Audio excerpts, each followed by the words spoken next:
Hi everyone, welcome back to Hudson Valley Tarot. I'm Amy. Thanks for stopping by my YouTube channel. I am so excited today. I didn't plan on recording anything, but I was so excited. I couldn't wait to talk about this new deck that I got in the mail. Now, there's been quite a few walkthroughs of this deck already. I got mine late, I think because of the extras I bought. But this is all about, you'll know from the title, the Alleyman Tarot. This was a Kickstarter campaign that like totally went insane. I originally, when I first put down, it wasn't sure if it was something I really wanted, and then the more I thought about it, I'm like, I really do want to explore a deck with the sampling of cards. That sounded like a really great idea to me. So I wanted to talk, I'm going to break this down into a few groups, because this is there's a lot of cards, and this is not intended to do a flip through, but it's to kind of walk you through the process in my head, and how I plan to use this deck, because I can't wait to use it. And that's another reason I'm recording, is because I didn't want to start shuffling it until I had the chance to show you everything. So without further ado, I'm going to start off. I'm just going to show you like the extras I got with the deck. I got two decks. Because I was thinking resale value. To be honest, yes, resale value. I got all of these expansion packs, which are all already opened. There were 4 expansion packs, and I'll tell you, I'd love it if he does more, or if they do more. They being 7 from not the Alley, from, what's the name of this publishing company?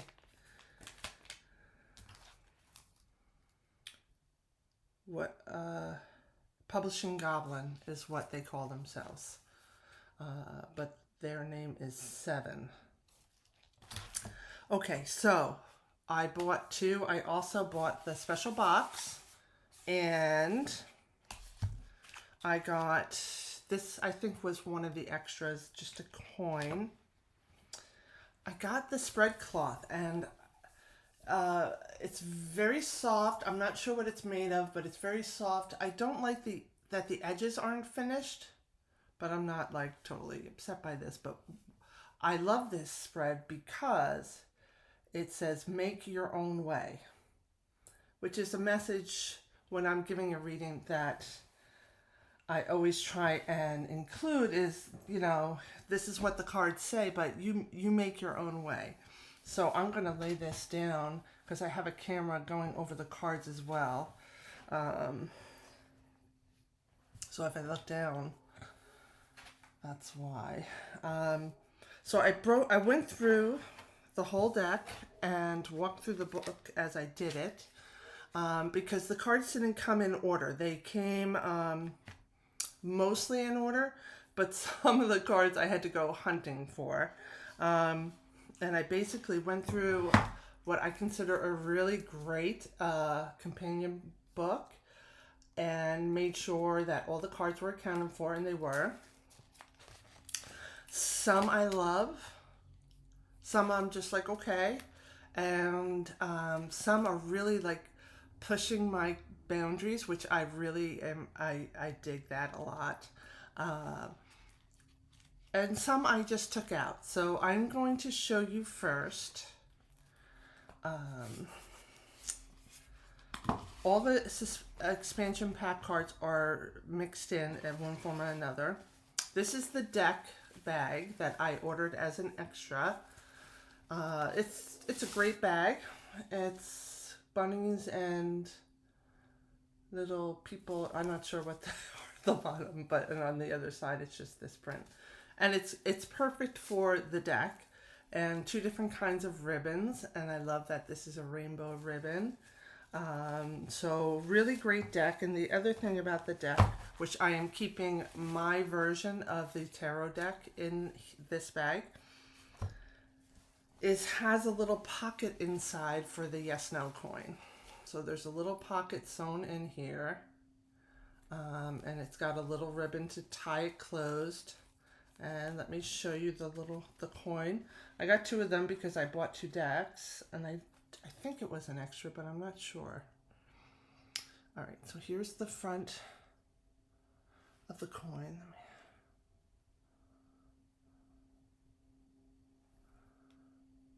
Keep my hand from shaking. Can you read that? No, huh? It says I have to put it under my magnifying glass. The 13th. That's great. And then, because they say, 7 says that the 13th is a lucky number to them. And on the back, it says fate and logs. It says log and it says fate. And there's a big X. So I've never used coins in divination. I don't know if you have. I'd be curious if anybody uses this, and if so, how. But I'm gonna put this back in the little pouch for the coin. And I'm gonna tie that up.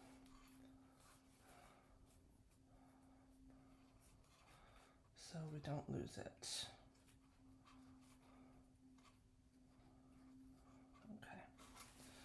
So, the bag. Now, the other bag I got, which was also an extra, is this Alleyman Fine Jewelers bag. It's satiny, very satiny.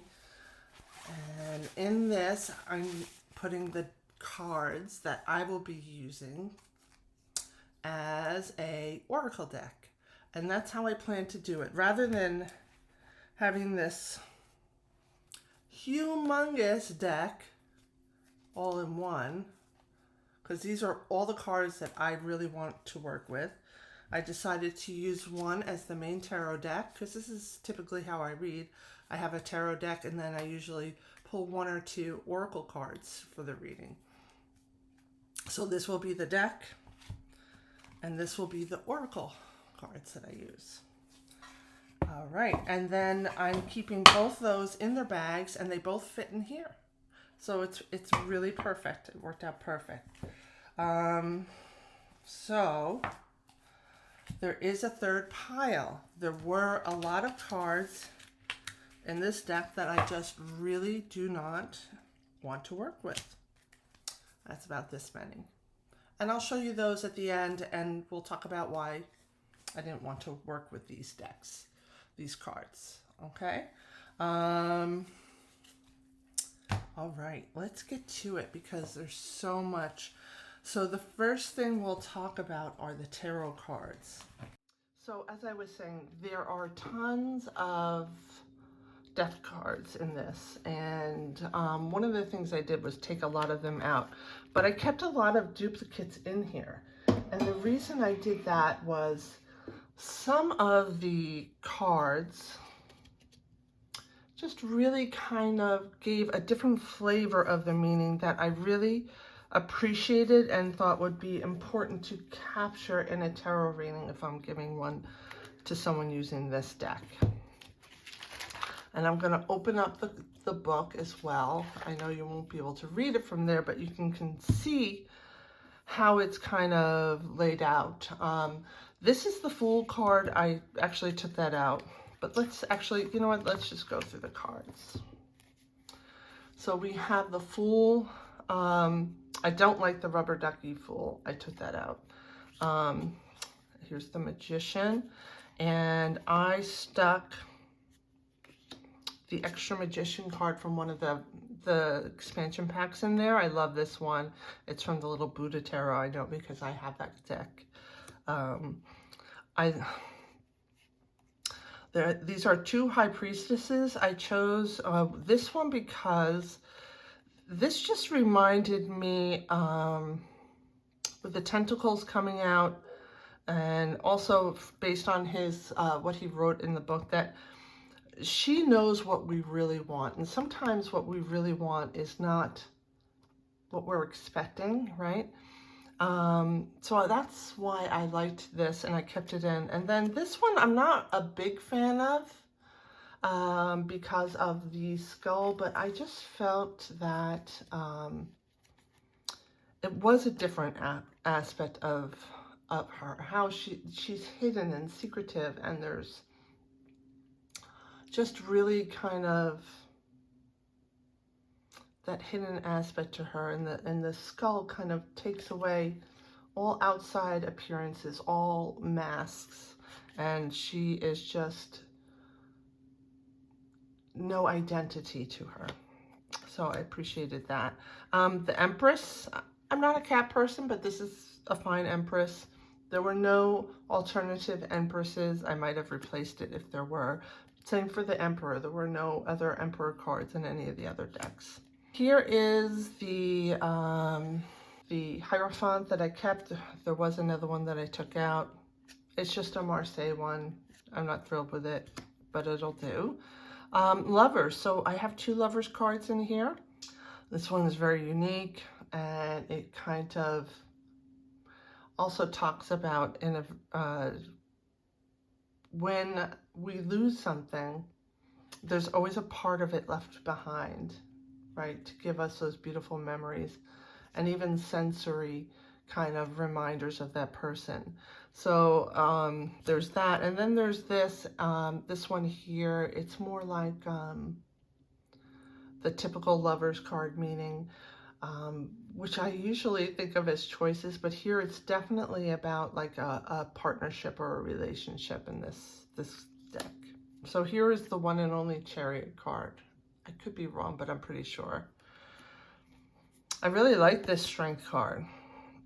I've seen this deck on walkthroughs and other tarot videos, and I didn't think I liked it, but I like this Strength card. So that is there.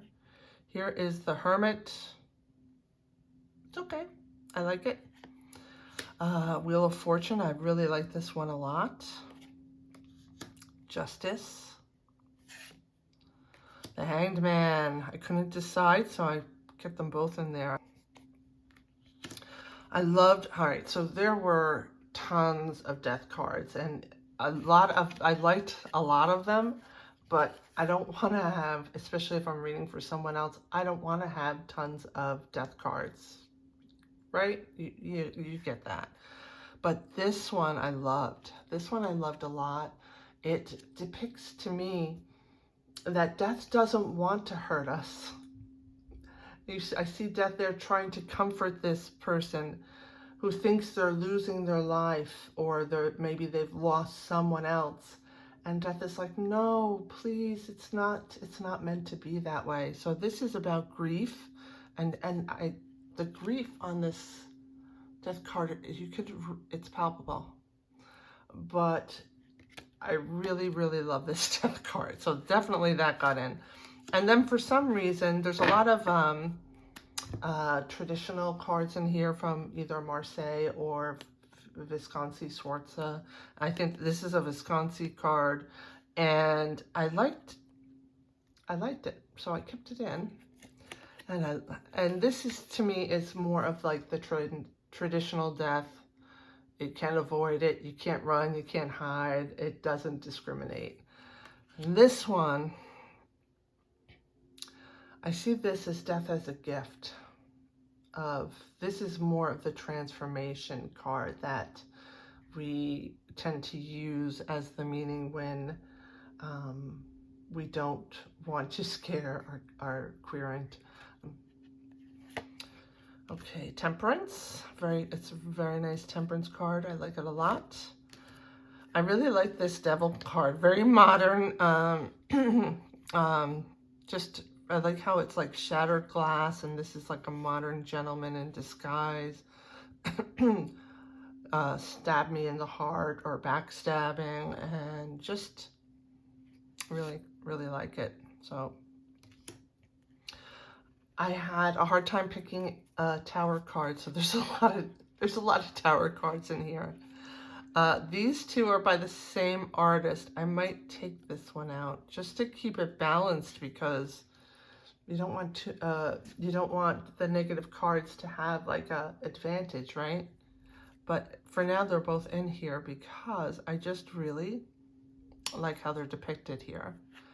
And then this one, because I'm an IT person, and this is like, to me, depicts those programs that you can't, something's wrong, there's a bug, the job is failing, you can't figure out what the hell's going on. It's that kind of moment. And sometimes you have to start over. This card I loved. So this is also a tower card. This is also from an expansion pack, and this is also a deck that I'll be getting. It's a majors only deck that just got published, or just completed the campaign in Kickstarter. But isn't that the most beautiful star card? This star card is not aesthetically like ethereal and beautiful like you would expect it to be a star card, but I love what I'm getting here. It's that explosion when like, it's like, it reminds me of the Big Bang. You see all these molecules, these things here in the center, and then they expand so fast, there's an explosion, and you see all these coming out, and it just like, this is what we're made of, all this stuff. And then here is a star being born, and it just shows you how big creation is, you know? Okay, cute moon card, which kind of tells us, and I'm kind of stealing from the book too, because I read what he wrote in the book, but the moon card is not always bad, and I agree with that wholeheartedly.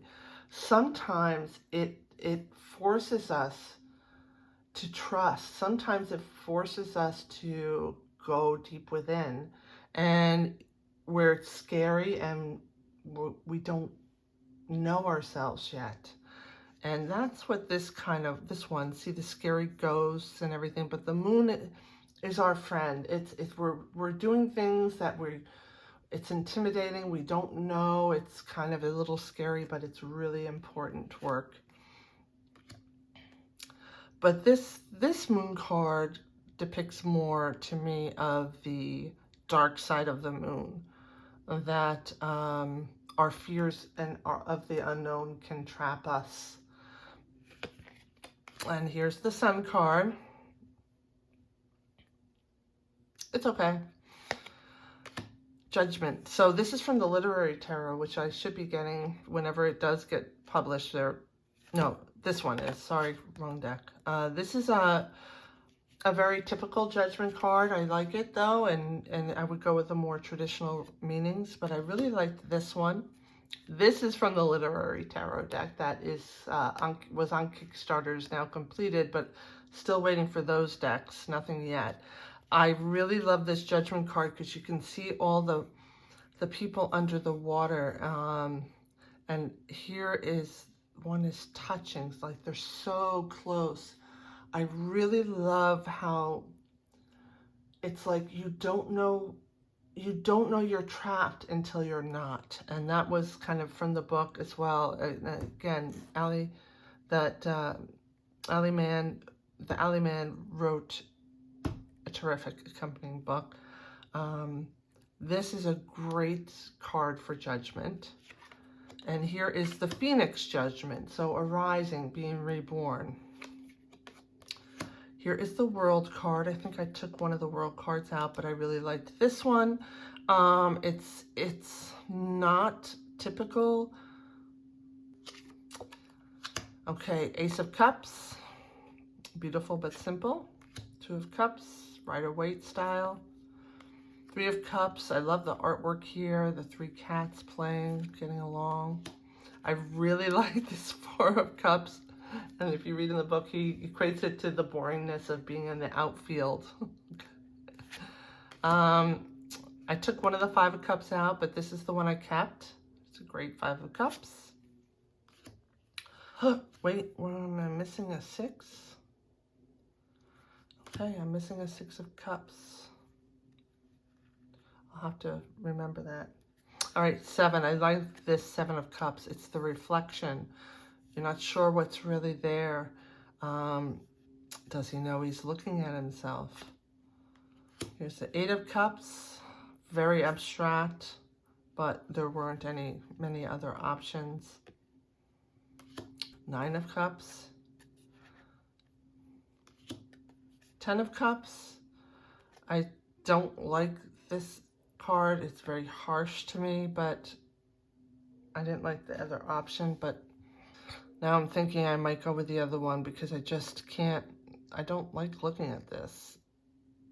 It's too harsh for me. But I like the way it depicts the 10 of Cups. It's different. It's unique. Here's the Page of Cups. Knight of Cups I picked. I love this Queen of Cups. And a Marseille King. Ace of Wands. 2 of Wands. I love that. I love the 3 of Wands. I think I have 2 4 of Wands. I love them both. I have a couple of 5 of Wands too. Nope, just 1. 5 of Wands. I took 1 out. 6 of Wands. 7. 8. 9. I love this 10 of Wands. Page of Wands. Knight of Wands. I have 2 Queens. I couldn't decide. I like them both very much. King of Wands from a botanical deck. That I could have done without because this does not say king to me. This means nothing. If it weren't for the words on the bottom, nah. Sorry, whoever did that. If it makes you feel bad, but that's, yeah. Ace of Swords. I like the 2 of Swords. I like this 3 of Swords. 4 of Swords. 5 of Swords. 6 of Swords. 7. 8. It's a weird, really weird 9 of Swords, but I like it. 10. I like this Page of Swords.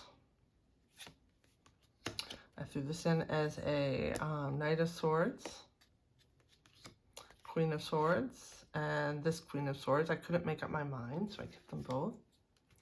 I like this King of Swords and this King of Swords. I kept them both. This is a more violent King of Swords, and this is a more mind-controlling King of Swords. Ace of Discs. 2 of Discs. 3 of Discs. 4. Oops, upside down. 5 of Discs. Or Pentacles. 6 of Pentacles. 7 of Pentacles. 8 of Pentacles. This was the switch too. 9 of Pentacles. 10. Here's your Page. Knight of Pentacles. Queen of Pentacles. And 2 King of Pentacles because I couldn't decide which one to keep. And that is what I kept for my tarot deck. Now let me go, before we go to, let's pull up this Horizon card. And here's what he wrote. I can't replace the meaning here. Horizon. Revelation comes with enlightenment, not disaster. The fear you held on to, the fear you held in the night seems insignificant in the day. Your problems are clear by their long shadows. Poetry there, isn't it? I agree. Yes, it is. Know that hardships you face will look different in the light. Give it time for your perspective to change, or moved to see it in a new light yourself. So basically what he's saying, it feels like a tower moment, but when this card comes for the tarot, it's saying, yeah, this is going to be really painful, but when you look back and see it in a different light, maybe it won't seem so bad. If you read reverses, don't. This card is what was in the dark can be seen for what it is in the light, and leave it at that. So he's saying, I'm sorry, they are saying that you shouldn't even read this as a reversed card. You should read this just one way, and that's that our problems, our calamities in life always seem less when we look back. He said, they say, if you're feeling dangerous, it may be that what you see in the light is actually a nightmare in the dark. The unlikely things tend to sneak up on us after all. So, yeah, I really like that as a Tower card meaning. So, let's put this here. All right, now let's look at the oracles. A lot of these are the were extras in the main pack of cards, but then a lot of these came in the expansion packs. And these two at the bottom, where is that other one? So these are I'm starting backwards. This is from the last expansion pack. And here's the one that I can't seem to find at this moment, but I will. I know it's here somewhere. And this is lightning in a bottle. And this is lightning. And the difference is, I mean, it's just brilliant. I'm going to read it out loud again. Lightning in a bottle. There are things in life that come together just fucking right, you know? Things that happen at the right place and the right time and just soar and light up the sky. This is the card speaking to that. The natural happenstance of perfect circumstances coming together to explode in brilliance. You can't make it happen. A lightning rod wouldn't fit in a bottle, I don't think. But you can keep throwing bottles over the stormy seas and wait for it to strike. What matters is you keep trying.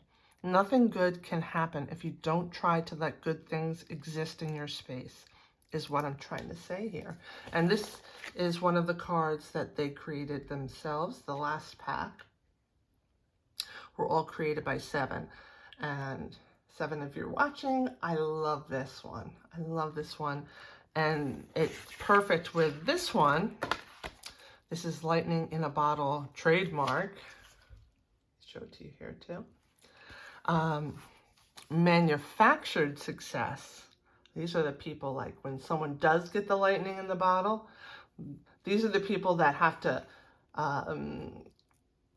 get rich on that other person's experience. So they're just trying to recreate something that can't be recreated. So manufactured success is actually way more common than you might think. This is planned obsolescence on modern technology. This is packaged and produced pop stars who are built by a team to be perfect and palatable. It works, and it's often as incredible as the raw and natural version of it, but it's a distinction, isn't it?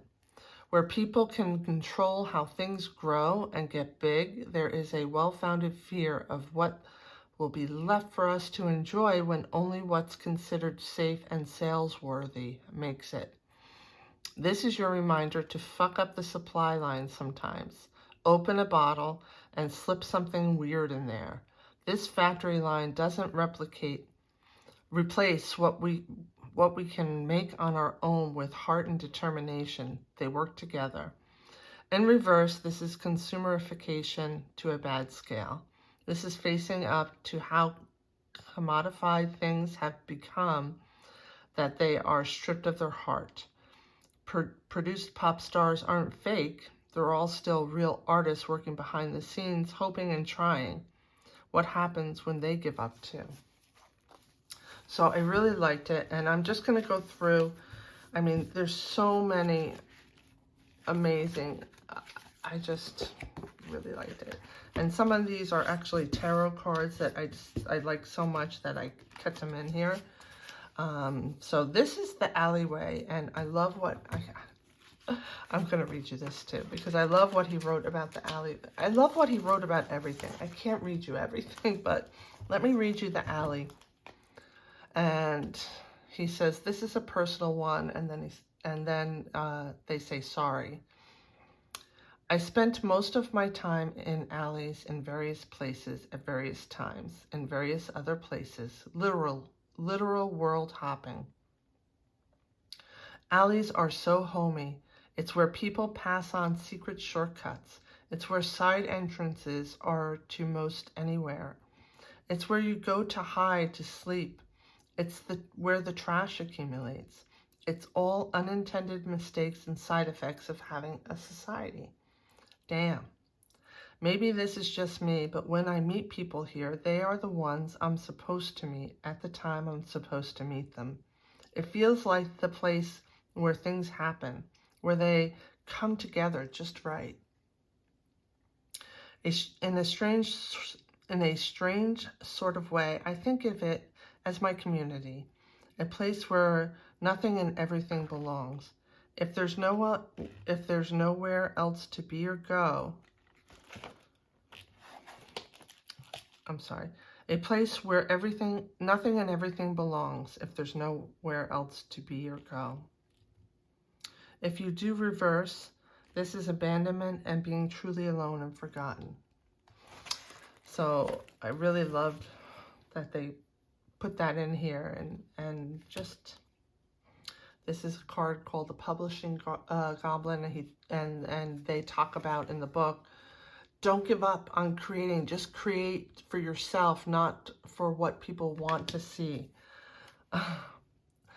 This looks kind of like a cute card, but it really, what they write about in the book makes you pause and think. I just really love it. And here is where they talk about, no, it's not always an infinity sign. This is what you've created gobbling itself up. All right, if I had to read one more, I had to read the Happy Squirrel card to you, because I love how he describes the happy squirrel, because first you think, oh, happy squirrel, oh, I love the happy squirrel. No. I'm sorry, I keep doing that. They describe the happy squirrel as one word, chaos, and it's so true. Happy squirrels are chaotic and terrible little shits. They save their things from burning forest while setting the blazes themselves. They are raw instinct in an unsafe and unsustainable way. They act on impulse and make decisions that even a second of thought would have advised against. They are the endless possibility for anything to happen or go wrong or be unhinged. And isn't that so true about squirrels? Oh my gosh. They are also your own call of the void to take actions that you know better than to take. As a human, you are not beholden to your most base of desires. Step up and be stronger, damn it. In reverse, this can be a reminder that a little chaos sometimes is a good thing. Just don't let it get so wild. The card might as well be upright. So this was an extra death card, and I kind of liked it, but I had already too many death cards in the tarot version. So I put it in the oracle side to be more as a reminder of, like, if this were pulled, I would interpret this as, you're doing things that are not good for you. You're doing things that are, you know, if not going to literally kill you someday, they're going to kill your dream, kill your stamina, something self-destructive. The Hand of the Hunter is about our connection to nature. Really love that card. I love the Relic cassette tape with like, and I come from that era in the 80s that we would sit by the radio waiting for our favorite song to come on so we could record it and just capture that song. Whereas nowadays people can just go and stream whatever song they want. And I think you're missing out on something. But this is about how something that was so valuable just means nothing now, and it didn't take long, and I like that. This is a basic I think it's supposed to be a 9 of Wands, but it's a fortune-telling card, and it's about going out and just having fun. I like this. I don't know if it was meant to be a death card, but again, too many death cards. But I really like this one, Deals in the Dark, because it's like a shady deal. Like if I were doing a reading, I would be like, don't trust this deal. Don't trust it. It's shady because that's how I see it, especially with the moon and the patch covering up a hole and, you know, all these choices, they look so good. I'd be like, stop and rethink what you're doing. I took this out because, again, I don't know, it's just too harsh. I can't look at it. But this, in the book, they write about this card, and I really love what they said, and how when we have these preconceived notions, these fears that are embedded in us, we come to expect them. So it's like this person is coming for this reading expecting it to be terrible, so that's what they get. And so this is kind of like a warning to change your way of thinking. If you keep expecting to hear the worst, you will. I love this card. I hope whoever did this does a deck, but the Albright is kind of like a star to me. Let me see if I can find the write-up of this card, because I know Seven really liked it and I like it too.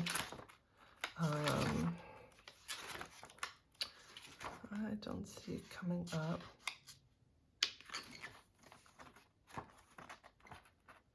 Hello. I think it's going to be here. Nope. All right, but basically the Albright is the hope, the savior. It's like you're not alone. I really want to read it, unfortunately, because oh, here it is, the Albright. Can you see it? Yeah. The Albright brings hope and illumination to knowledge of the past and to those undertaking difficult tasks. She is never far from those who are faithful and those who have the courage to ask for aid. That's what I was told by Annalise as I was handed the card. I think that's just really fucking nice.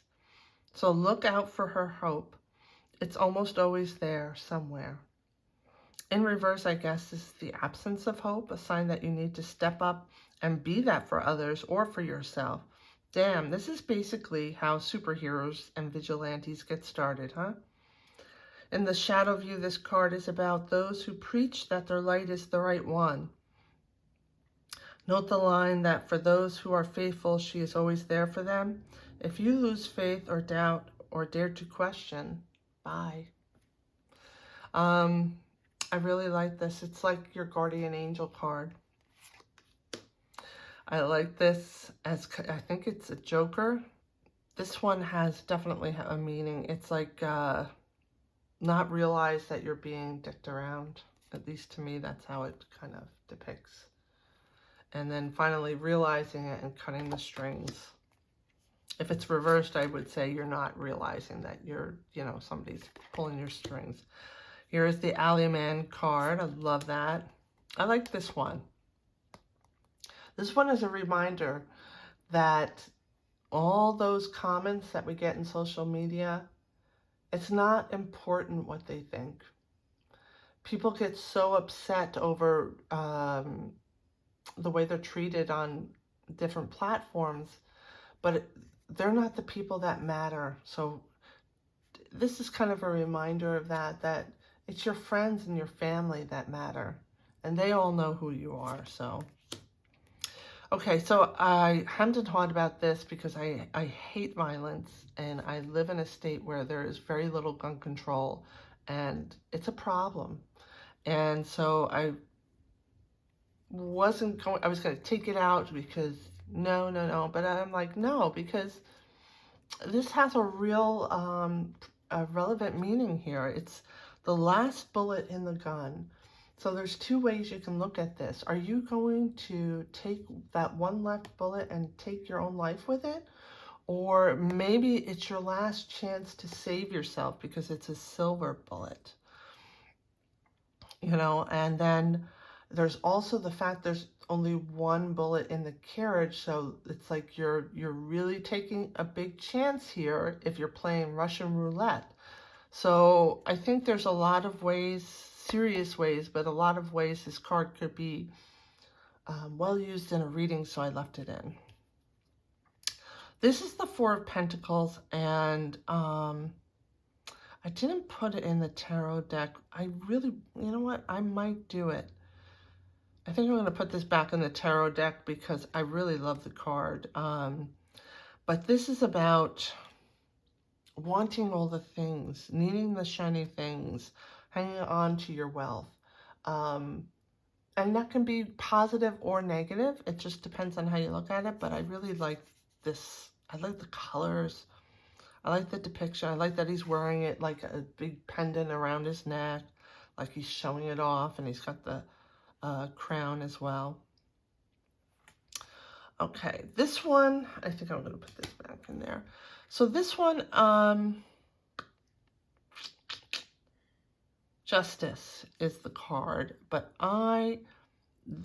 they talk in the book that this is more about vengeance or getting revenge.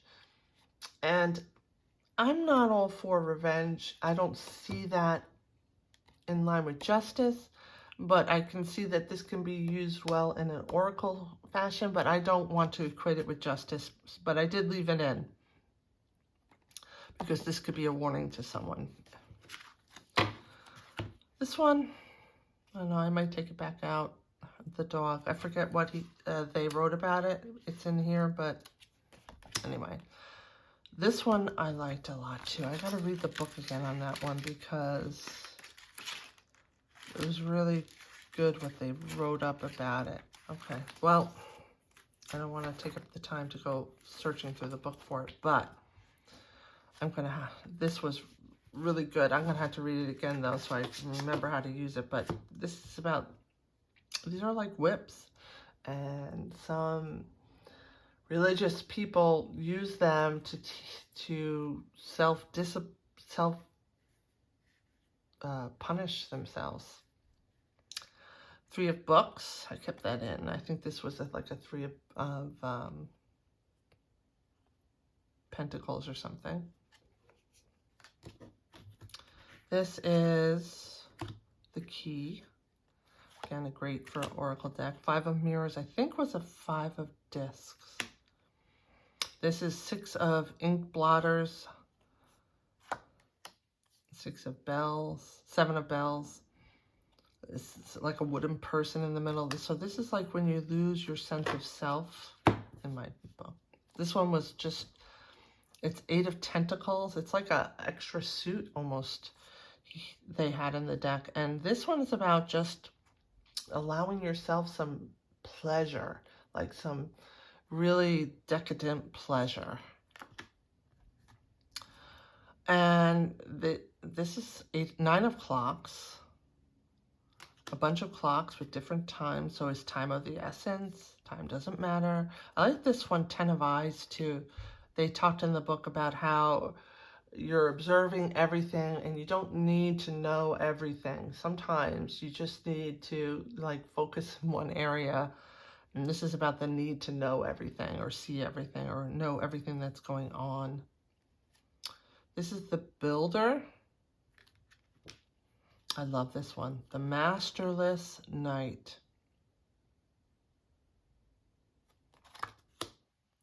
the Queen. This is a nuclear test dummy.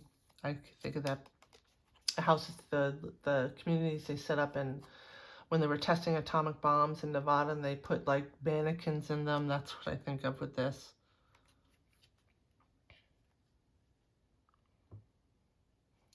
This one has no name. Oh, Father of Sleep. The Fountain. A candle. The Wild Hunt. A Joker card. The Joker card is left open to interpretation depending on the cards that surround it.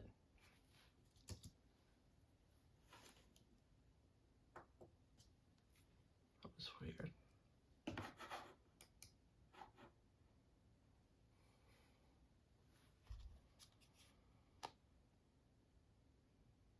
King of Subjugation. Here's the Giuseppe card. That's the one everybody loves, and I don't blame them. The Dark Sun. So this is always dwelling on the bad things that happen in your life. The Black Moon. The Boogeyman. Definitely a Boogeyman too. The Hole. I like that one. That's one of Seven's own cards. The Hawk's Moth. The Letter. That's just basically communication or a letter. The Comforter. I like that one. It's kind of like a Queen of Pentacles, but maybe not. The Lone and Level Sands. This is how quickly things can get buried over and forgotten, isn't it?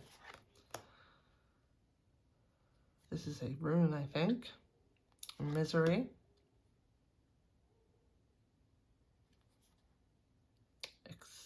Esperance. I'm not sure what that is. I'll have to look it up. Weird ass mystical shit. I love that one. The Tradition. See, now this could be a good Hierophant card, and maybe I'll put this in the deck as a Hierophant card because I wasn't really digging any of the Hierophant cards in there, so I am going to do that. Frost. Deconsecration. The Battle. The Night Owl. That's my husband. The Undaunted. I love this one. This is, I don't know. I might take that out.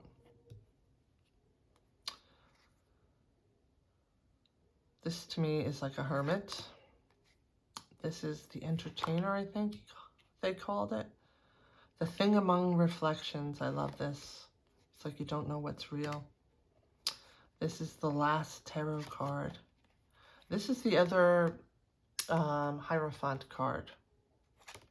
I took it up and put it in here because this to me isn't a Hierophant card.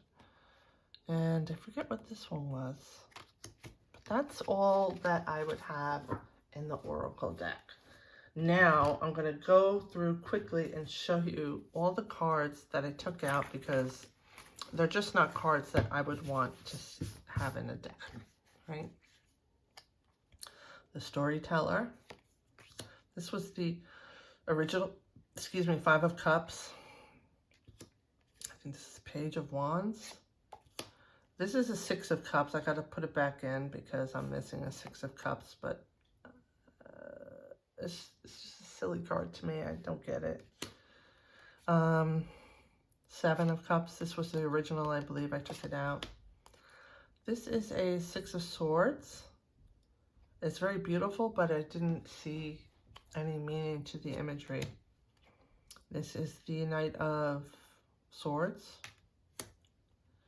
This was one of the death cards. I really wanted to keep this one in, but I have too many death cards in there. This is the original Fool card. I don't like it much at all, so I took it out. This is the Wheel, the original Wheel. I took it out. King of Swords. This was the original World card. Not feeling it. I could leave it in, but I wasn't feeling it. Page of Cups. Took that out. A Death card. A Death card. This is a High Priestess card. I really like it.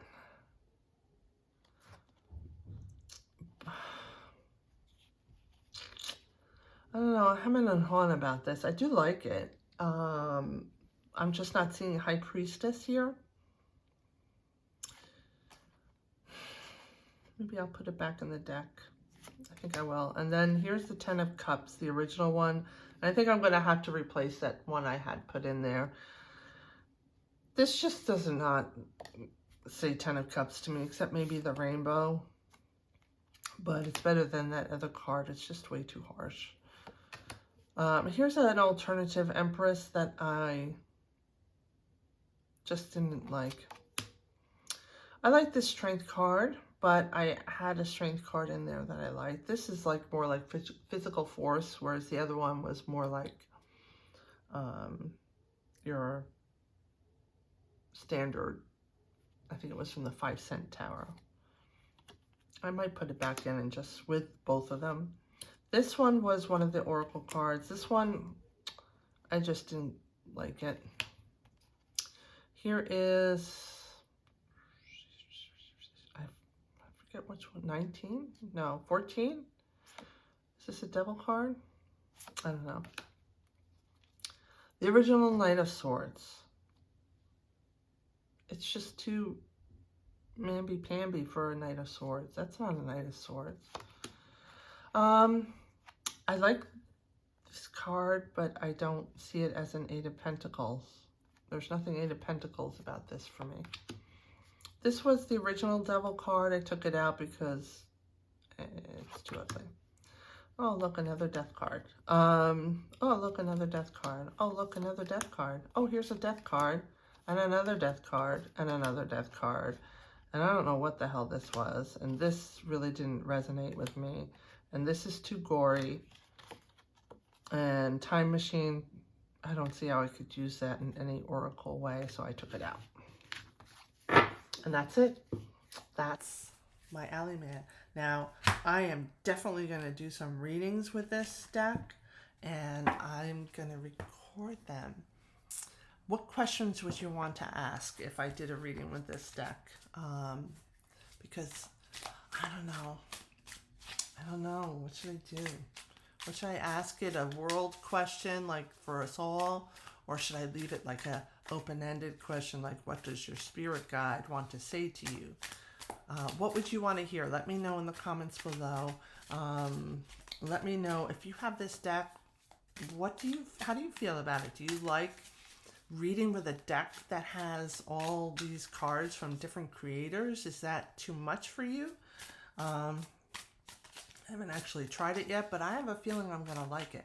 And then I'd also love to know, how do you feel about me having multiple versions of some cards and only one of others? Do you think that's putting an unfair spin on the deck? Should I not read with clients with more than one, like Death card, for instance, or Tower card? Should I take the extras out before I do a reading? Tell me what you think about that. In the meantime, I am going to end this one, and I will post a reading hopefully within the next week. All right? Thanks for joining me. I hope you enjoyed it, and I will talk to you soon.